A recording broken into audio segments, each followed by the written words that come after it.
بسم اللہ والصلاة والسلام علی رسول اللہ وعلی آلہ وصحبہ اجمعین ومن تبعہم بإحسان الی یوم الدین اما بعد فاعوذ باللہ السمیع العلیم من الشیطان الرجیم ان الصلاة کانت علی المؤمنین کتابا موقوتا۔ میرے خطبہ پڑھنے سے آپ نے اندازہ کر لیا ہوگا کہ میں نے ایک لائن کا خطبہ پڑھا ہے، تو درس بھی تو اسی حساب سے ہی ہوگا نا۔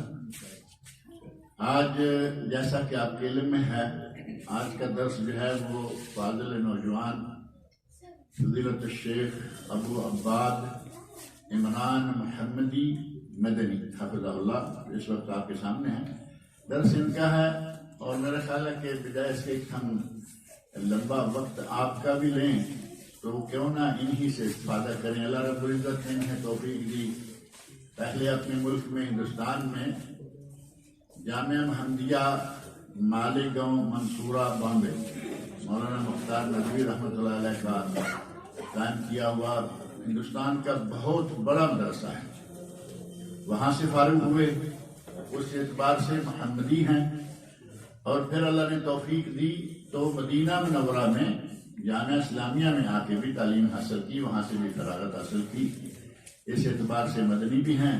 اللہ رب العزت کی عمر میں، علم میں، عمل میں برکت عطا فرمائے، اور ہمیں ہمارے احباب کو ان سے بیش از بیش استفادہ کرنے کی توفیق سے نوازے۔ میں اسی پر کفایت کرتا ہوں۔ اللہ رب العزت شیخ صاحب کی ہمارے لیے جو نصیحتیں ہوں گی وہ ہمیں ان پر عمل کرنے کی توفیق عطا فرمائے۔ بارک اللہ۔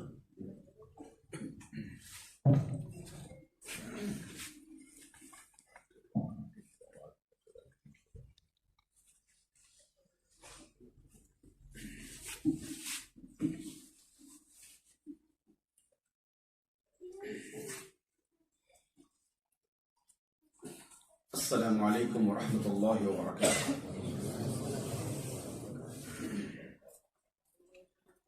الحمد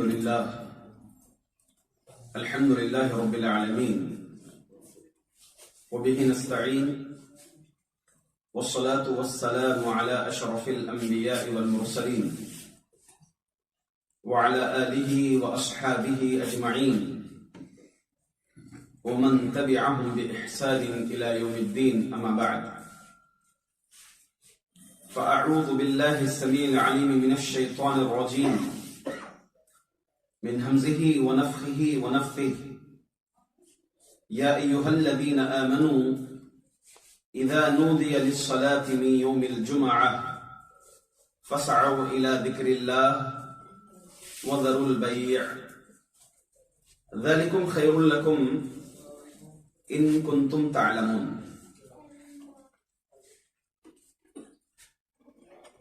اسٹیج پر تشریف فرما شیخ محترم ابو عدنان منیر قمر حفظہ اللہ و دیگر علماء اکرام اور عزیز سامعین و سامعات، سب سے پہلے یہ اللہ کا فضل ہے کہ اللہ رب العزت مجھے آپ لوگوں کے درمیان کچھ حق کہنے کا اہم موقع عنایت فرمایا۔ ویسے میں شیخ محترم کا خوب ممنون و مشکور ہوں، اس اعتبار سے کہ شیخ مجھے اس قابل سمجھیں کہ میں آپ کے سامنے کچھ لب کشائی کر سکوں۔ میرا آج کا موضوع ہے فرض نماز کے تقاضے، نماز کی اہمیت، اس کی فضیلت قرآن و سنت میں بے شمار مقامات پر وارد ہے۔ اللہ تعالی مختلف مقامات پر قرآن میں اقیم الصلاۃ نماز قائم کرنے کی ترغیب دلائی ہے۔ اس کی اہمیت اتنی ہے کہ اللہ کے رسول صلی اللہ علیہ وسلم نے فرمایا کہ کفر اور اسلام کے درمیان فرق کرنے والی چیز نماز ہے. حتیٰ کہ مسلک حنبلی میں اس حدیث کے ظاہری مطلب و مفہوم کے اعتبار سے کہ جو آدمی جان بوجھ کر کے نماز چھوڑا گویا وہ کافر ہو گیا، اس کو دوبارہ کلمہ پڑھنا پڑے گا. اللہ کے رسول صلی اللہ علیہ وسلم آپ کی دعوت میں آپ پر کئی مصائب، آزمائشیں، آفتیں آئیں. ان میں سے ایک سیرت کے واقعات میں سے آتا ہے کہ ایک عورت اللہ کے رسول صلی اللہ علیہ وسلم پر کچرا ڈالتی تھی. باوجود اس کے آپ نے کبھی اپنی ذات کا بدلہ نہیں لیا. آپ نے اس کی عیادت کی بیمار ہونے پر. تو سیرت کی باتوں میں آتی ہے کہ آپ کے اس رویے سے اسلام قبول کر لی عورت ہے. انہی مسائل میں جسے عام الحزن کہا جاتا ہے، غم والا سال، اپنے چچا ابو طالب اور زوجہ مطہرہ خدیجہ رضی اللہ عنہا کی وفات کے بعد آپ طائف تشریف لے گئے. آپ کے ساتھ ناروا سلوک کیا گیا، حتیٰ کہ وہاں کے اوباشوں کو ابھار دیا گیا آپ کے خلاف. انہوں نے آپ پر پتھر برسایا. باوجود اس کے فرشتہ آیا اور اللہ کے رسول صلی اللہ علیہ وسلم سے کہا کہ آپ کہتے مت، اس بستی کو ہم تباہ کر دیں گے. تو اللہ کے رسول صلی اللہ علیہ وسلم ذات کو تکلیف پہنچی تھی آپ کی، باوجود اس کے آپ نے کہا کہ یہ نہیں، اس کے بعد آنے والی نسلیں اسلام قبول کریں گے. آپ نے کبھی ذات کا بدلہ نہیں لیا. مگر آپ دیکھیں جنگ احزاب ہوئی اور بڑی مشہور و معروف جنگ خندق کے نام سے بھی اس کو موسوم کیا جاتا ہے. اس جنگ میں نبی اکرم صلی اللہ علیہ وسلم کو نمازیں تاخیر ہو گئی، وقت چلا گیا نمازوں کا.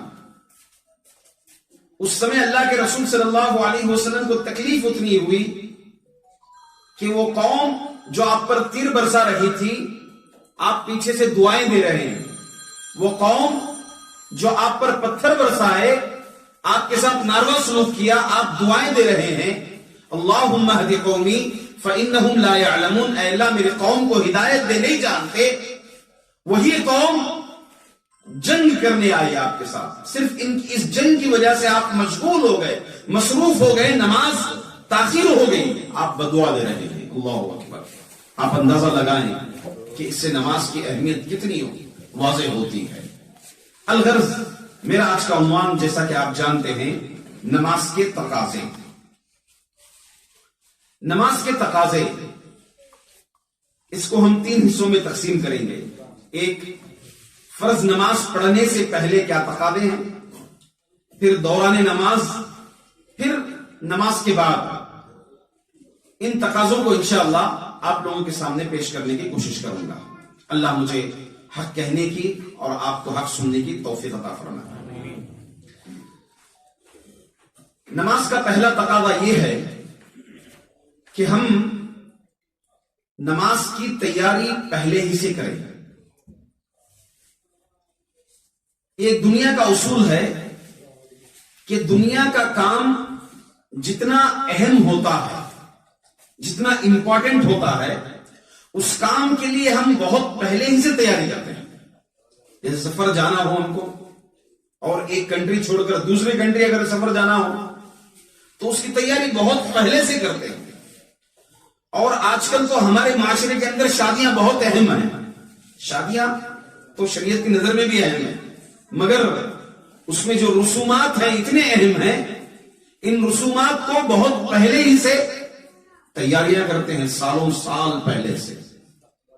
ہندوستان میں جانتے ہیں آپ، انڈیا کے اندر وہ آدمی جو بیٹی کی اہمیت نہیں سمجھتا، آج بھی جن کے چہرے سرخ پڑ جاتے ہیں چہروں پر مایوسی اتر جاتی ہے بیٹی کی پیدائش پر.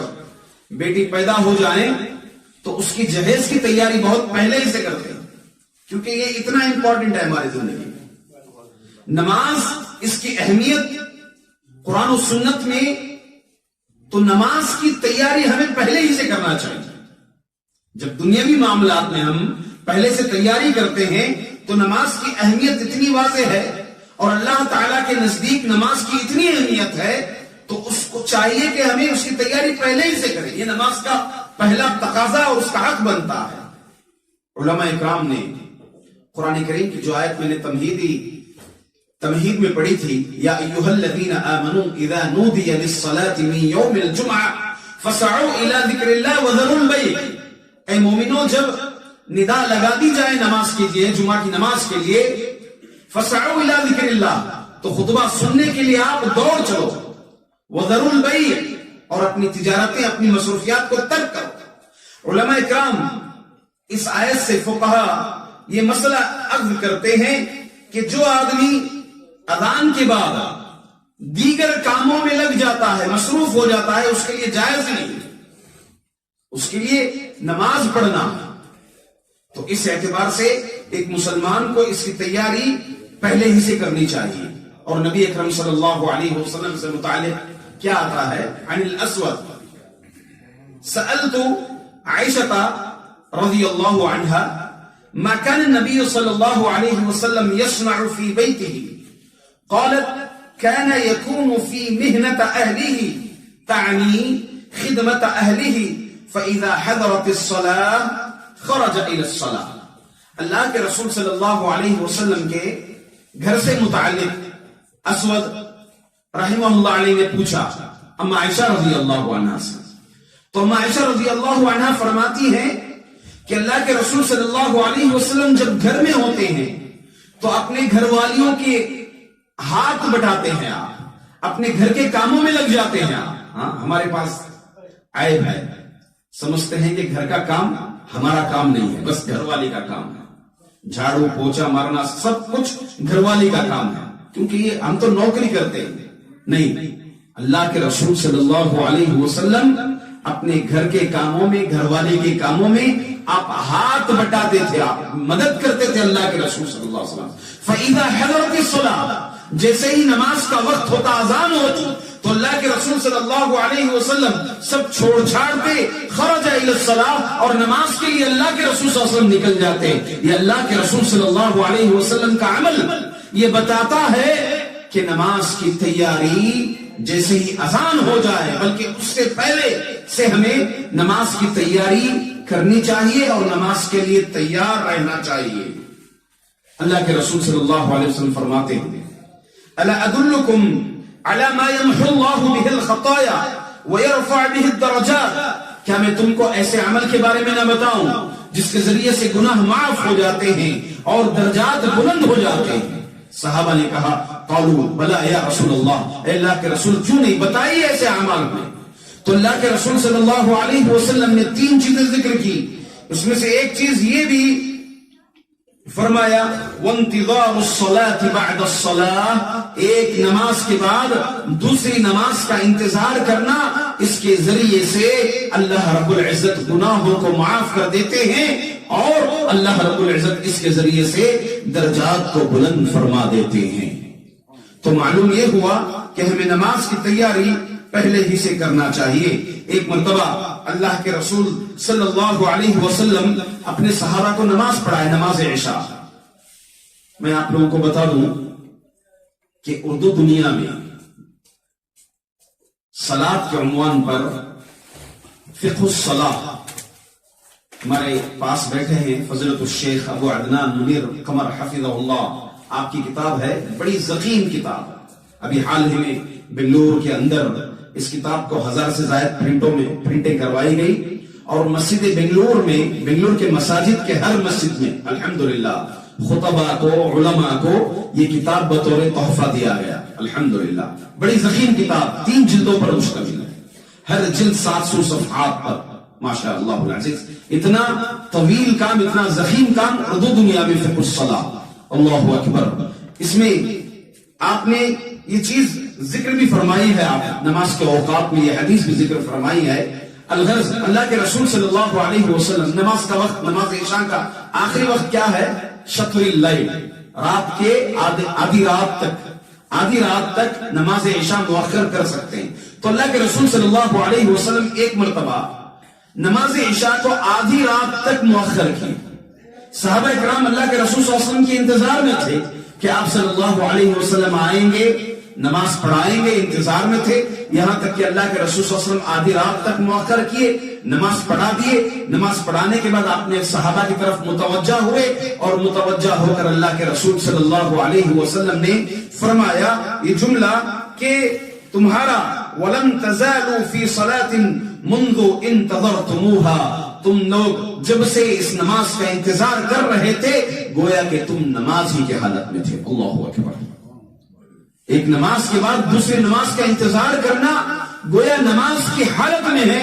اللہ کے رسول صلی اللہ علیہ وسلم کا یہ فرمان ہے. تو پہلا تقاضا ایک مسلمان کا یہ ہوتا ہے کہ نماز کی تیاری اقامت کے وقت نہیں، جب ہمیں آواز سنائی دے، قرات سنائی دے، رکوع سنائی دے، سمیع اللہ لمن حمدہ سنائی دے، میں کسی بھی طرح سے میں آخری تشہد میں جا کر کے نماز سے جڑ جاؤں. نہیں، نماز اللہ کے نزدیک سب سے اہم ہے. نماز اسلام کا دوسرا رکن ہے. تو اس کی اہمیت جب اتنی زیادہ ہے تو ایک مومن نماز کی تیاری پہلے ہی سے کرتا ہے. دوسرا تقاضا، جب ہم نماز کے لیے آئیں تو پاکی صفائی اختیار کریں. پاکی صفائی جسم کی بھی، لباس کی بھی، جسم کی بھی، لباس کی بھی. غسل الطہارہ، غسل النظافہ. نہانا دو طرح سے، اس کی قسمیں ایک غسل النظافہ، تاکہ صفائی سے آدمی پسینہ وسینہ کمفرٹیبل محسوس نہیں کر رہا ہے، نہا رہا ہے، یہ غسل النظافہ ہو گیا.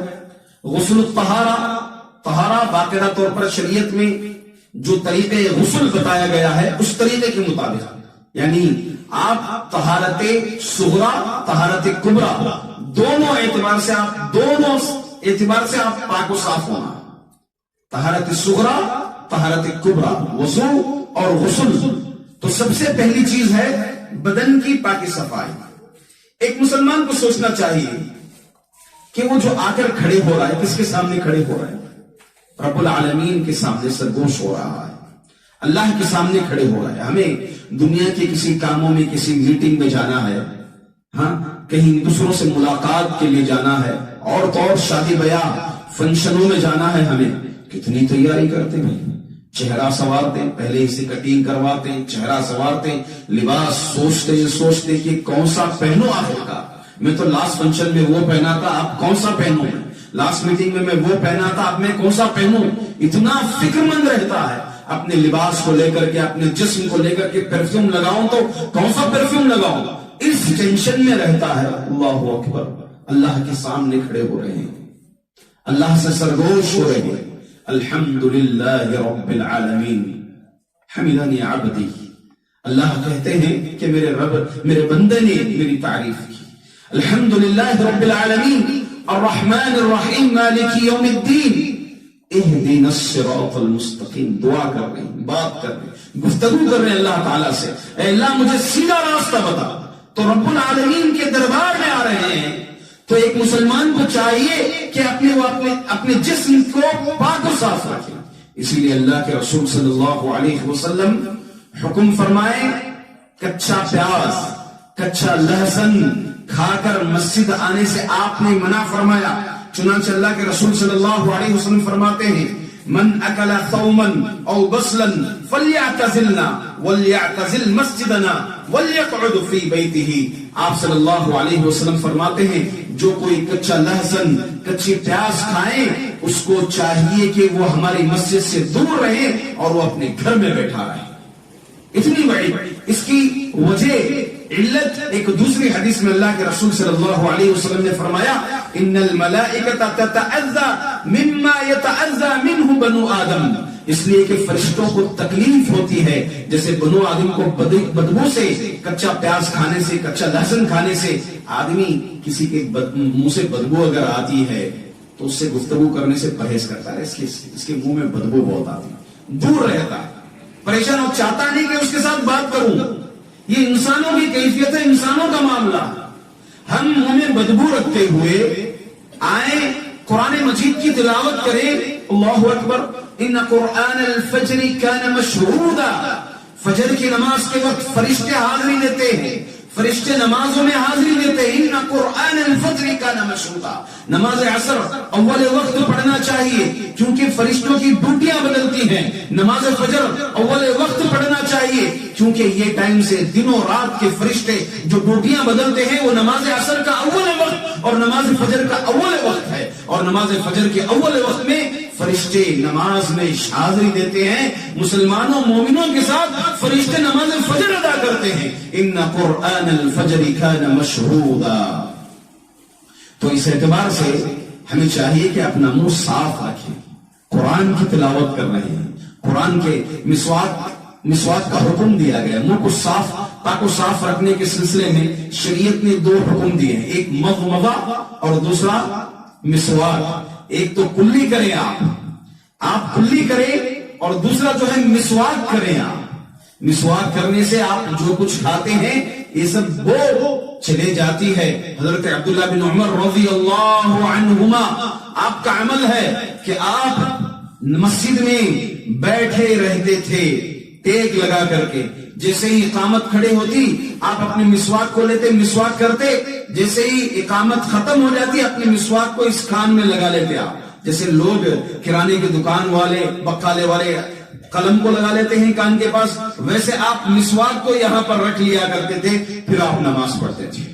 نماز کے لیے کھڑے ہو رہے ہیں, مسواک کے اوقات ہیں. اللہ کے رسول صلی اللہ علیہ وسلم نے فرمایا لولا ان اشق علی امتی لامرتهم بالسواک عند كل وضوء. ایک روایت میں عند كل صلاۃ, اگر میری امت پر مشقت نہیں ہوتی, تکلیف کی بات نہیں ہوتی, تو ہر وضو کے وقت بلکہ ہر نماز کے وقت, ایک روایت میں ہے, میں مسواک کرنے کا حکم دیتا.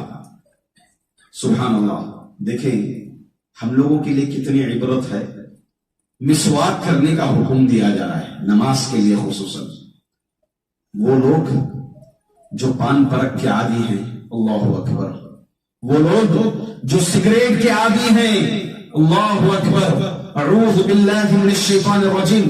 نماز سے پہلے ایسے بھی مسلمان ہیں, ایسے بھی نمازی ہیں, نماز سے پہلے باقاعدہ طور پر سگریٹ پیتے ہوئے مسجد کو چلے آتے ہیں, اور جیسے ہی مسجد کے قریب اپنی سگریٹ کو پھینک کر پیر سے اس آگ کو بجھا کر پھر مسجد کے اندر داخل ہوتے. کتنی اذیت پہنچا رہے آپ, اللہ سے سرگوش ہو رہے ہیں. سگریٹ برابر پھر اللہ تعالیٰ سے سرگوش ہو رہے ہیں, پان چبا رہے ہیں. ہاں, اس کو خوشبو سمجھتے ہیں, اس میں واقعی جو ہے خوشبو ہوتی ہے. نعوذ باللہ. ہمارا اسلام اپنے منہ کو پاک صاف رکھنے کی کتنی ترغیب. نبی اکرم صلی اللہ علیہ وسلم جب گھر آتے تو مسواک کرتے ہوئے آتے. قرآن مجید کی تلاوت کرتے وقت آپ مسواک کرتے, آپ اپنے مسواک کو بغل میں رکھتے. جیسے ہی تہجد کے لیے اٹھتے آپ, اللہ کے رسول صلی اللہ علیہ وسلم پہلے مسواک کرتے. قرآن مجید کی تلاوت کر رہے ہیں, اللہ سے گفتگو کر رہے ہیں, تو اپنے منہ کو پاک و صاف رکھنا چاہیے.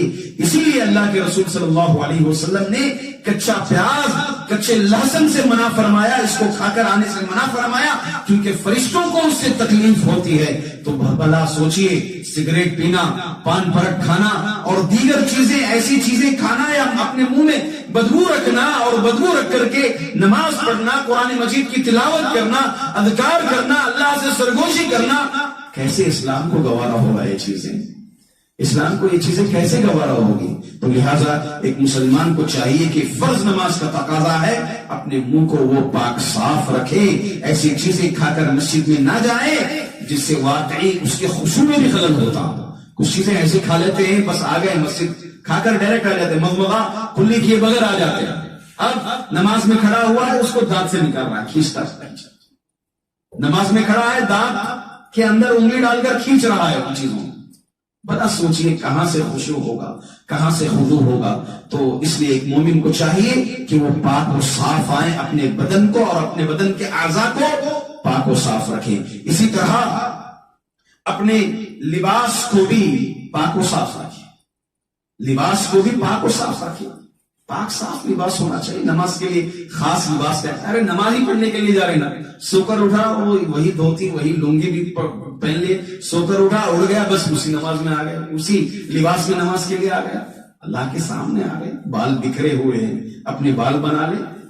اللہ کے رسول صلی اللہ علیہ وسلم کی سنت ہے, آپ صلی اللہ علیہ وسلم کنگھی کرتے تھے. اللہ کے رسول صلی اللہ علیہ وسلم نماز کے لیے آپ آ رہے ہیں, اپنا چہرہ بھی بنا لیجئے, اپنے لباس بھی صحیح لباس ایسے لباس جو شریعت میں مستحب ہے, ایسے لباس کو پہن کر آپ آئے نماز کے لیے. خاص کر لیں خذوا زینتکم عند کل مسجد, آپ جب نماز کے لیے آ رہے ہیں تو زیب و زینت اختیار کر لیجئے, یہ اللہ رب العزت کا حکم ہے.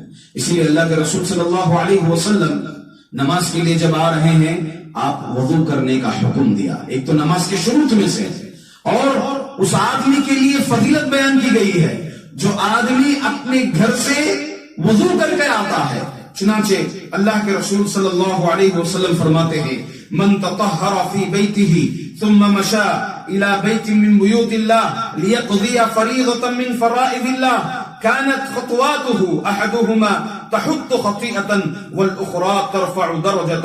اللہ کے رسول صلی اللہ علیہ وسلم فرماتے ہیں جو کوئی طہارت حاصل کی, طہارت کبریٰ طہارت صغریٰ, جو کوئی طہارت حاصل کی اپنے گھر پر ہی, پھر مسجد کی طرف چلا, اللہ کے گھروں میں سے کسی ایک گھر کی طرف چل پڑا وہ, اور اللہ رب العزت اس کے ہر قدم پر ایک نیکی لکھتے ہیں اور اس کے ہر قدم پر ایک گناہ کو اللہ تعالی معاف کر دیتے ہیں اور ہٹا دیتے ہیں. اس اعتبار سے ایک آدمی کو اپنے جسم کی بھی پاک صفائی اختیار کرنی چاہیے, نماز کے لیے تقاضا ہے اس کا, اور اپنے لباس کو بھی پاک و صاف رکھنا چاہیے. اسی طرح سے نماز کے تقاضوں میں سے ایک تقاضا یہ بھی ہے کہ نماز کو ہم پیدل آئیں, کوشش کریں کہ پیدل آئیں. اگر مسجد آس پاس ہو تو کچھ دور بھی ہو تو وقت سے پہلے نکل جائے, کیونکہ ہمیں نماز کی تیاری تو وقت سے پہلے کرنا ہے, وقت سے پہلے نکل جائے. اس کی بھی بہت زیادہ فضیلتیں ہیں شریعت میں. اللہ کے رسول صلی اللہ علیہ وسلم فرماتے ہیں بشر المشائین فی الظلم الى المساجد بالنور التام یوم القیامہ. مسجد کی طرف کثرت سے چل کر آنے والوں کو بشارت دے دیجئے. یہ بشارت کب حاصل ہوگی؟ قیامت کے دن حاصل ہوگی. اور یہ بشارت کیا ہوگی؟ مکمل نور کی بشارت ہوگی. بالنور التام, النور التام, مکمل نور کی بشارت دے دیجئے. اللہ کے رسول صلی اللہ علیہ وسلم نے فرمایا یہ مکمل نور کل قیامت کے دن ہمیں کام آئے گا. یہ مکمل نور, خبر اندھیری ہوگی, خبر میں کوئی لائٹ نہیں چلے گا, خبر کو منور کرنے والی چیز یہ نور ہوگا. قیامت کے دن اندھیرے ہوں گے, کئی کڑیاں آئیں گی, اعمال تولنے کا معاملہ آئے گا, سفارش کا شفاعت کا معاملہ آئے گا, حوض کوثر کا معاملہ آئے گا, اور تو اور فائنل ڈیسٹینیشن پل صراط کا معاملہ آئے گا. تلوار سے تیز, بال سے باریک, اللہ اکبر, کیا چیزیں کام آئے گی, کیا چیزیں کام آئے گی؟ رشتہ داری کام آئے گی. اللہ کے رسول صلی اللہ علیہ وسلم رشتہ داری صلہ رحمی کام آئے گی. صلہ رحمی جو دنیا میں صلہ رحمی کرے گا وہ صلہ رحمی کل کام آئے گی پل صراط. اسی طرح سے امانت داری کام آئے گی, اللہ کے رسول صلی اللہ علیہ وسلم کی اطاعت کام آئے گی, توحید تو ہمیشہ توحید ہی کام آئے گی. اور ساتھ ساتھ میں یہ نور التام جو مسجد کی طرف بکثرت چل کر کے آتے ہیں. ایک روایت میں یہ ہے فی الظلمات, تاریکیوں میں جو مسجد کی طرف چل کر آتا ہے. خصوصاً نماز فجر اور نماز عشاء کی اہمیت بھی اس میں واضح ہو جاتی ہے. تو اللہ تعالیٰ کا نور تقسیم ہوتا ہے, جو اللہ کے گھر کو آتے ہیں اللہ کا نور تقسیم ہوتا ہے. تو فرض نماز کا ایک تقاضا یہ ہے کہ ایک مومن اس نور کو طلب کرے. اسی لیے اللہ کے رسول صلی اللہ علیہ وسلم دعا سکھائی. دعا کیا ہے؟ اللہم اجعل فی قلبی نورا, اللہم اجعل فی قلبی نورا وفی لسانی نورا وفی سمعی نورا وفی بصری نورا واجعل خلفی نورا وامامی نورا ومن فوقی نورا ومن تحتی نورا اللہم واعظم لی نورا. جی اس نور کو طلب کرے. اللہ کا نور تقسیم ہوتا ہے. جب مسجد کو آتے ہیں اللہ تعالیٰ اپنا نور تقسیم کرتے ہیں. اس نور کو حاصل کرنے کا طریقہ ایک یہ ہے کہ آپ پیدل چلتے ہوئے آئے، پیدل آئے اور اللہ تعالیٰ سے اس نور کو طلب کریں۔ مزید جب مسجد میں آئے، اللہم افتح لی ابواب رحمتک، ابواب رحمتک، اے اللہ تیری خاص رحمت، تیری خاص رحمت کے دروازے کھول دے میرے لیے، تیری خاص رحمت کے دروازے اے اللہ میرے لیے کھول دے۔ اس دعا کو پڑھے، یہ بھی فرض نمازوں کا تقاضا ہے۔ مزید مسجد میں آ گئے، مسجد میں آ گئے، معلوم ہوا کہ یہاں پر 9 منٹ کے بعد جماعت ہے۔ اپنے آپ کو سر جانے گا، زندگی کا 9 منٹ، کاش وہ میٹنگ کر لیتا، وہ ملاقات کر لیتا، کچھ دیر موبائل فون میں لگ جاتا، کچھ دیر کچھ اور کام میں لگ جاتا، ملوث ہو جاتا میں۔ اللہ اکبر۔ جب مسجد آپ آ گئے، آپ کے پاس وقت ہے، تو آپ کا حق یہ ہے کہ آپ تحیت المسجد ادا کریں۔ اگر جماعت کے لیے مزید وقت ہے، آپ کے لیے اور کچھ تقاضے ہیں یہاں پر، اس میں سے ایک یہ ہے کہ آپ دعا کریں، آپ دعا کریں، کیونکہ یہ دعا جو اذان اور اقامت کے درمیان دعا رد نہیں کی جاتی، مزید اذان کے وقت کی دعا یہ بھی رد نہیں کی جاتی۔ اللہ کے رسول صلی اللہ علیہ وسلم فرماتے ہیں ثنتان لا تردان او کلما تردان الدعاء عند النداء وعند البأس، دو دعائیں ایسی ہیں جو رد نہیں کی جاتی یا بہت ہی کم رد کی جاتی ہیں۔ وہ کون سی ہے؟ عند النداء، اذان کے وقت، اور وعند البأس، جنگ کے وقت۔ یہ دعا اللہ تعالیٰ رد نہیں کرتے۔ تو مسجد آ گئے تو وقت سے پہلے آ گئے تو ٹینشن مت لیجیے، آپ فائدے میں ہی رہیں گے۔ آپ تحیت المسجد پڑھیں، اور تحیت المسجد پڑھنے کے بعد آپ کے پاس مزید وقت ہے تو آپ کے لیے وقت، قیمتی وقت یہ ہے کہ آپ ان دونوں اوقات، یہ جو اذان اور اقامت کے درمیان کا جو وقت ہے، اس میں آپ دعائیں کر لیں، اللہ تعالیٰ سے مانگ لیں، کیونکہ اللہ تعالیٰ غصہ ہوتے ہیں اگر اس سے دعا نہیں کرتے۔ لوگ جو ہے ناراض ہو جاتے ہیں، ایک بار دو بار لگتے ہیں، دور بھاگنے لگتے ہیں۔ اللہ اکبر۔ رب العالمین کا معاملہ یہ ہے، دعا نہیں کرتا ہے بندہ، غصہ ہو جاتے ہیں، اللہ غصہ ہو جاتے ہیں۔ اللہ کو غصہ مت دلائیے، دعا کریں، ایک قیمتی وقت ہے اور قبولیت دعا کا وقت ہے۔ مزید آپ کا انتظار کرنا، کم از کم انتظار کرنا آپ کا، یہ بھی فائدے سے خالی نہیں ہوگا، یہ بھی فائدے سے خالی نہیں ہوگا۔ چنانچہ اللہ کے رسول صلی اللہ علیہ وسلم فرماتے ہیں الملائکۃ تصلی علی احدکم ما دام فی مصلاہ الذی صلی فیہ ما لم یحدث اللہم اغفر لہ وارحمہ۔ نماز پڑھ لی آپ، نماز پڑھنے کے بعد بیٹھے ہوئے ہیں اپنے مصلی پر، تحیت المسجد پڑھ لیا، فرض نماز کے انتظار میں بھی اگر بیٹھے ہوئے ہیں، یا فرض نماز پڑھ کر کے آپ دعا اذکار اپنے مصلی پر بیٹھے ہوئے ہیں، تو اللہ کے رسول صلی اللہ علیہ وسلم فرماتے ہیں کہ فرشتے تم میں کے اس آدمی پر دعائیں، رحمتیں نازل فرما، دعائیں کرتے رہتے ہیں فرشتے رحمتوں کی اس آدمی کے لیے جو اپنے مصلی پر بیٹھے رہتا ہے، اپنے نماز گاہ پر بیٹھے رہتا ہے، جب تک کہ وہ کوئی گناہ کا کام نہ کرے۔ کیا دعا کرتے ہیں فرشتے؟ اللہم اغفر لہ وارحمہ، اے اللہ اس کی مغفرت فرما دے، اے اللہ اس کی مغفرت فرما دے، اے اللہ اس پر رحم فرما دے، اے اللہ تیری رحمت نازل فرما دے، اللہ رحم فرما اس آدمی پر۔ فرشتے دعائیں کرتے ہیں اس آدمی کے لیے۔ تو اس طرح سے ایک مومن کا مسجد میں کم از کم انتظار کرنا ایک نماز کے لیے، یہ وقت ضائع نہیں جائے گا۔ اللہ کے رسول صلی اللہ علیہ وسلم مزید ایک تقاضا یہ ہے کہ ہم تکبیر تحریمہ کا اہتمام کریں۔ ہم میں سے اکثر لوگ نماز پڑھتے ہیں مگر نماز کو تو پا لیتے ہیں، تکبیر تحریمہ کا اہتمام نہیں کرتے۔ وجہ کیا ہے؟ اقامت کے ٹائم پر چلتے ہیں ہم لوگ کہ وہاں کتنے بجے اقامت ہے، وہاں کب اذان ہے، نہیں وہاں کب اقامت ہے، اس مناسبت سے ہم اپنا ٹائم ٹیبل بناتے، اپنی مصروفیات سے فارغ ہوتے، اقامت کے وقت نکلتے یا کچھ آگے نکلتے. اقامت کے وقت وضو کر کے بھی نکلے گھر سے, یا مسجد جاتے ہیں, استنجا وضو وغیرہ کیے, پھر جو ہے آپ جڑ گئے, چوتھی رکعت پا رہے ہیں, آخری تشہد پا رہے ہیں, دوسری رکعت پا رہے ہیں. نمازوں کا تو اہتمام ہے مگر تکبیر تحریمہ کا اہتمام نہیں کرتے. اللہ کے رسول صلی اللہ علیہ وسلم فرماتے ہیں من صلى لله 40 يوما في جماعة يدرك التكبيرة الأولى كتبت له براءة من النفاق وبراءة من النار. اللہ اکبر. اللہ کے رسول صلی اللہ علیہ وسلم فرماتے ہیں جو کوئی اللہ کے لیے دکھاوے کے لیے نہیں, ریاکاری کے لیے نہیں, دوسروں کو خوش کرنے کے لیے نہیں, جو کوئی 40 دن تکبیر تحریمہ کے ساتھ, تکبیر اولا کے ساتھ, جو کوئی 40 دن اللہ کے لیے تکبیرات کے ساتھ, پہلی تکبیر کے ساتھ نماز کا اہتمام کرتا ہے تو اللہ تعالیٰ 2 چیزوں سے اس کو بری کر دیتا ہے. اس کے لیے 2 براتیں نازل ہو جاتی ہیں, 2 چیزوں سے بری کر دیتا ہے. کیا ہے؟ براءۃ من النفاق, نفاق سے بری. اللہ اکبر. نفاق اعتقادی, نفاق سے بری ہو جائے گا.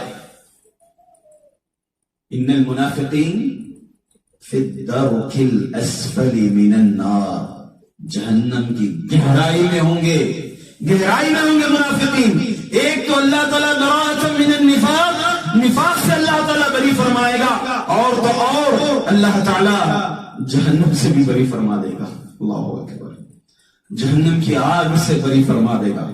فمن زحزح عن النار وادخل الجنہ فقد فاز. کامیاب کون ہے؟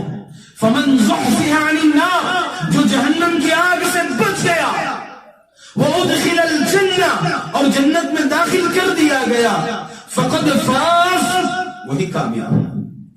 کامیابی مل گئی.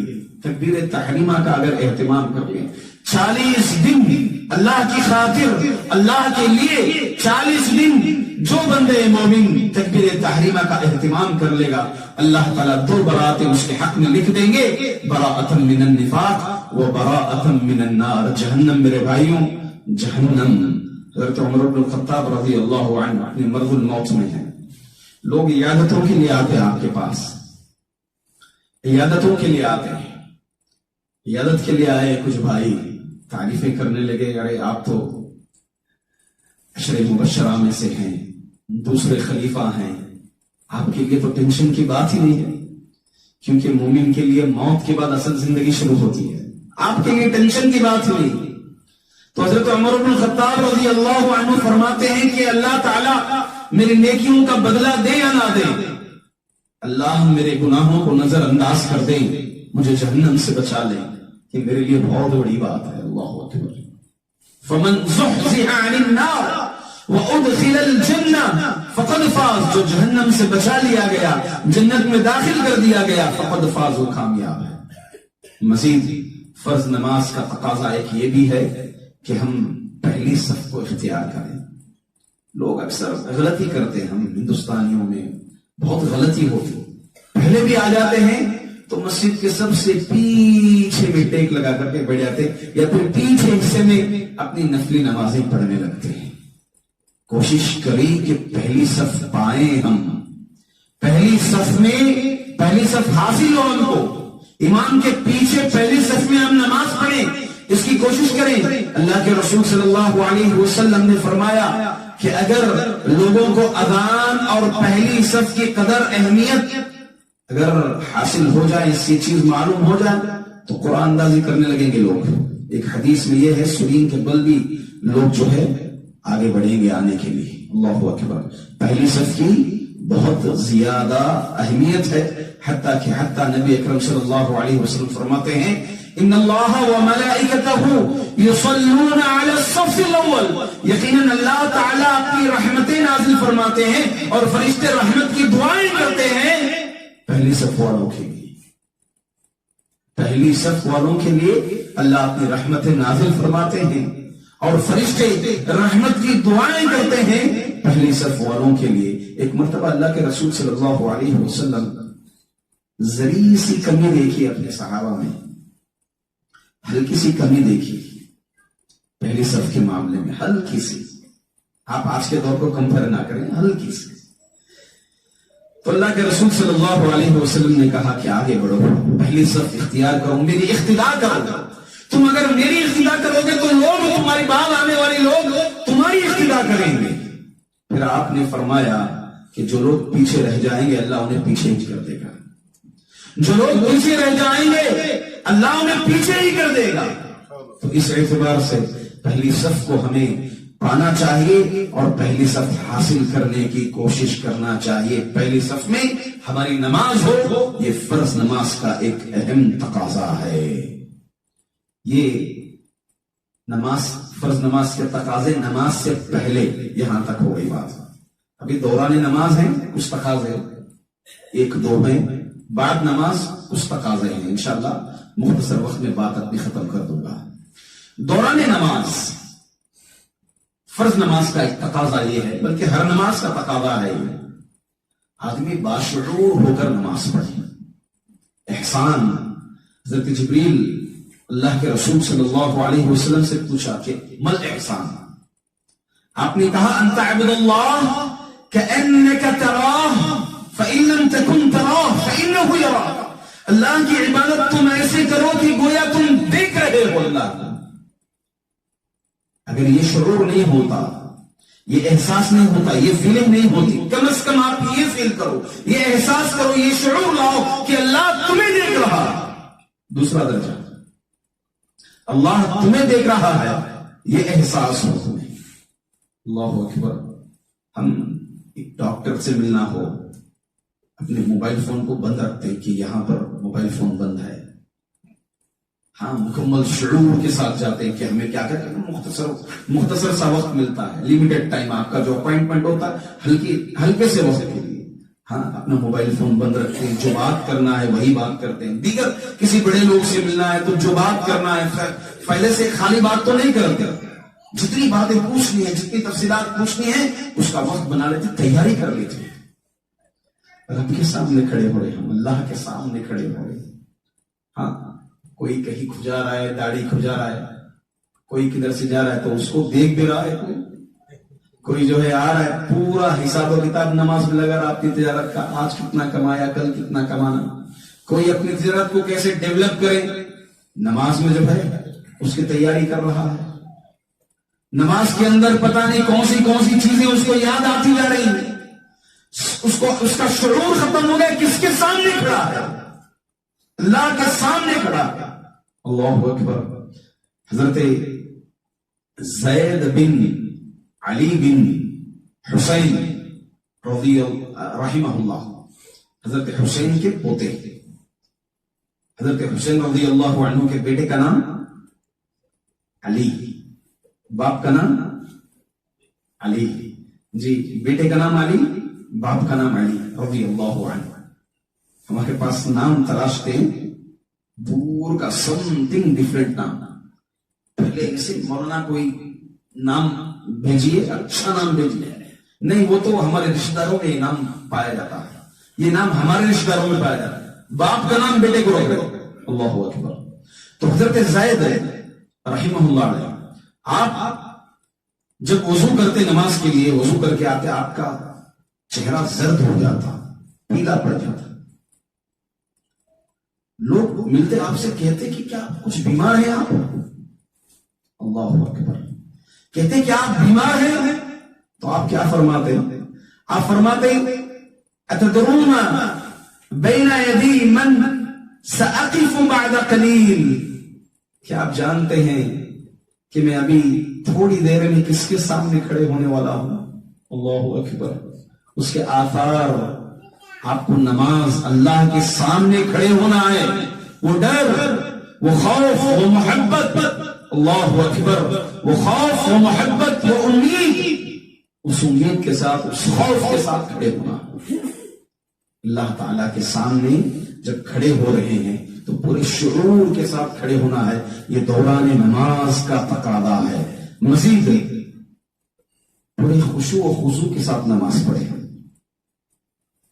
الذین هم فی صلاتهم خاشعون، الذین هم علی صلاتهم یحافظون، اللہ اکبر، قد افلح المؤمنون الذین هم فی صلاتهم خاشعون.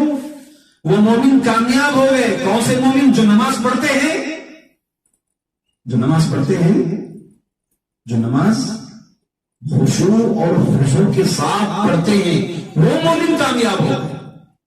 وہ مومن کامیاب ہو گئے جو نماز خشوع اور خضوع کے ساتھ پڑھتے ہیں. والذین هم عن اللغو معرضون، جو فضولیات کو ترک کرتے ہیں. علامہ ابن القیم رحمۃ اللہ علیہ اس کی تفسیر میں ذکر کیے ہیں کہ اگر نماز میں خشوع واقعی حاصل ہونا ہے، فضولیات سے آدمی کو بچنا چاہیے، فضولیات کو ترک کرنا پڑے گا. نماز میں اگر خشوع حاصل ہونا ہے، فضولیات لا یعنی چیزوں سے آدمی کو بچنا چاہیے. اللہ اکبر. تو میرے حقیق نماز جب ہم پڑھیں پورے خشوع اور خضوع کے ساتھ نماز پڑھیں. اسی لیے اللہ کے رسول صلی اللہ علیہ وسلم ایک آدمی کو حکم دیتے ہوئے کہا فصلی صلاۃ مودع، ایسے نماز پڑھو کہ گویا یہ آپ کی الوداعی نماز. کوئی آدمی کہے آپ سے ہتھیار لے کر شوٹ کر دیں گے یا آپ کو پھانسی لگ جائے گی یا قتل کر دیا جائے گا، آپ کے پاس 5-10 منٹ ہیں، کچھ آخری خواہش ہو تو کر لو. مومن ہے، کہہ دیا بھائی نماز پڑھ لوں گا 2 رکعت، کیسی ہوگی نماز؟ اگر اس کو معلوم ہو جائے کہ یہی میری آخری نماز ہے تو نماز کیسی ہوگی؟ کتنا خشوع ہوگا، کتنا ڈر ہوگا، کتنی امید ہوگی اس نماز میں، کتنا خوف ہوگا اس نماز میں، کتنا خشوع ہوگا اس نماز میں. اللہ اکبر. تو اللہ کے رسول ہمیں چاہیے یہ خشوع حاصل کرنے کے لیے ہماری ہر نماز، مثال کے طور پر ہم نماز عشاء پڑھ رہے ہیں تو یہ تصور ہو کہ کل فجر تک شاید مجھے فجر کی نماز نہ ملے، یہی میری آخری نماز ہو. فجر پڑھے تو یہ احساس ہو یہی میری آخری نماز ہے، ظہر پڑھے تو یہ احساس ہو یہی میری آخری نماز ہے. فصلی صلاۃ مودع، ایسے نماز پڑھو گیا کہ یہ آپ کی الوداعی نماز ہے، تبھی جو ہے اسی نماز میں خشوع حاصل ہوگا. بہرحال تفصیل مزید ہے نماز میں خشوع کے تعلق سے. نماز کے بعد فرض نماز کے بعد اس کے کچھ تقاضے ہیں. ان تقاضوں میں سے ایک تقاضا یہ بھی ہے، میرا وقت ہو رہا ہے، وہ ہے ذکر. نماز کے بعد ذکر کرنا. ایک قول مشہور ہے، مثل المؤمن فی المسجد کالسمک فی الماء ومثل المنافق فی المسجد کالطائر فی الحرث. فرماتے ہیں کہ مومن کی مثال مسجد میں ایسے ہی ہے جیسے مچھلی پانی کے اندر ہوتی ہے. منافق کی مثال مسجد میں ایسے ہی ہے اس پرندے کی طرح جو پنجرے میں قید کر لیا جاتا ہے. پنجرہ کھول دو، کیا کرے گا؟ انتظار کرے گا، اڑ جائے گا، دفاع ہو جائے گا، وہاں سے اڑ جائے گا. مچھلی کو پانی سے باہر نکالو، تڑپے گی. جو اطمینان، جو چین، جو سکون پانی کے اندر مچھلی حاصل کرتی وہ باہر نہیں رہ پائے گی. مومن کی یہی کیفیت ہونی چاہیے. اللہ اکبر. ہمارے صحابہ کوئی معاملہ ہوتا، ٹینشن ہوتا، مسجد آ جاتے تھے. حضرت علی رضی اللہ عنہ، فاطمہ رضی اللہ عنہ، فطری معاملے ہیں، کبھی کچھ ہو جاتا، انبن ہو جاتی. علی رضی اللہ عنہ گھر سے نکلتے، کہاں جاتے؟ مسجد میں چلے جاتے. مسجد میں چلے جاتے. ہمارا نوجوان کچھ ٹینشن میں آ جائے گھر کے، پوری پیکٹ ختم کر دے گا سگریٹ کی. ہوٹل میں کہیں ملے گا، شراب خانے میں ملے گا، دیگر غلط اڈوں پر ملے گا، پوری پیکٹیں ختم کر دے گا وہ ٹینشن میں. آپ کوئی معاملہ آتا گھر کا، مسجد جا رہے ہمارے صحابہ، یہی کہ اللہ کے رسول صلی اللہ علیہ وسلم قم یا ابا التراب، مٹی کے باپ اٹھ جا. اللہ کے رسول صلی اللہ علیہ وسلم آ گئے، پوچھا فاطمہ سے کہاں ہے علی؟ کہا کچھ انبن ہو گئی.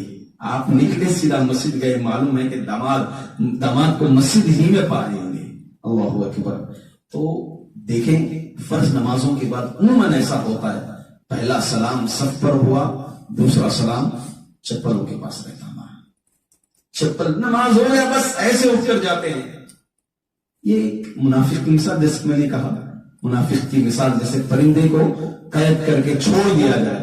نماز کے بعد اذکار، ذکر کا اور نماز کا، خصوصاً ان دونوں کا تعلق ہے.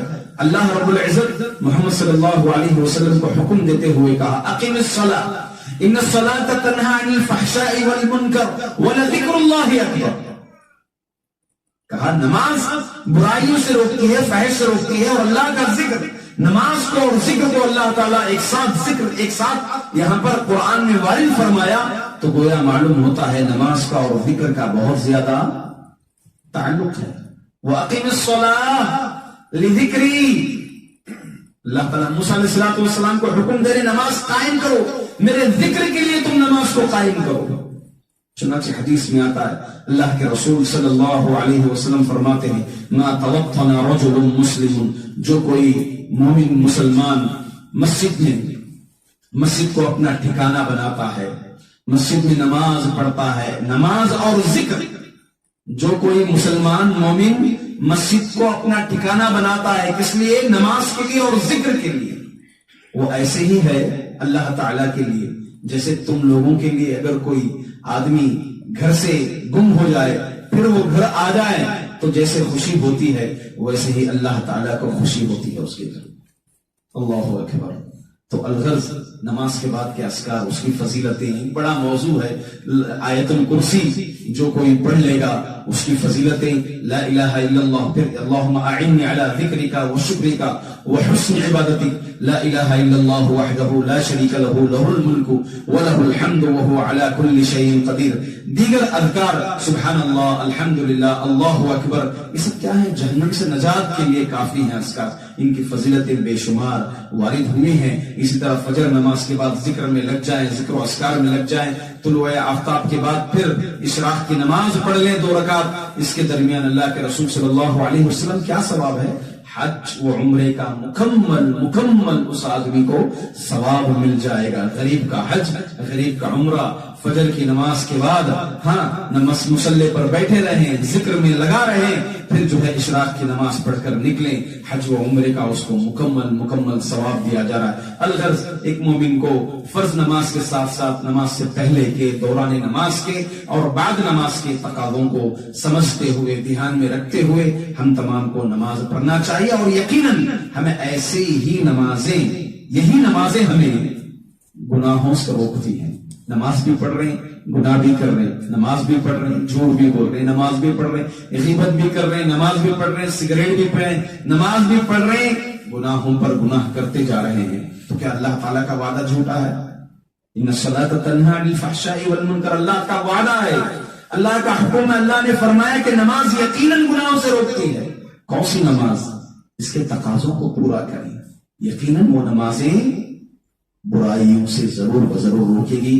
الغرض میں اپنے وقت کو اور طول نہ دیتے ہوئے اللہ رب العزت سے دعا کرتا ہوں کہ اللہ رب العزت ہم تمام کو یہاں پر جس مقصد کے لیے بیٹھے ہوئے ہیں، جمع ہوئے ہیں، اللہ رب العزت اس مقصد کو ہم تمام کو پورا کرنے کی توفیق عطا فرمائے. اللہ تعالیٰ سب سے پہلے کہنے والے کو کہنے سے زیادہ، سننے والوں کو سننے سے زیادہ عمل کی توفیق عطا فرمائے. میں دوبارہ خصوصاً شیخ محترم کا شکر گزار ہوں کہ شیخ محترم آپ لوگوں کے درمیان مجھے یہاں پر ایک موقع عنایت فرمایا آپ لوگوں کے سامنے لب کشائی کرنے کا. بارک اللہ فیہ وجزاکم اللہ خیرا. السلام علیکم.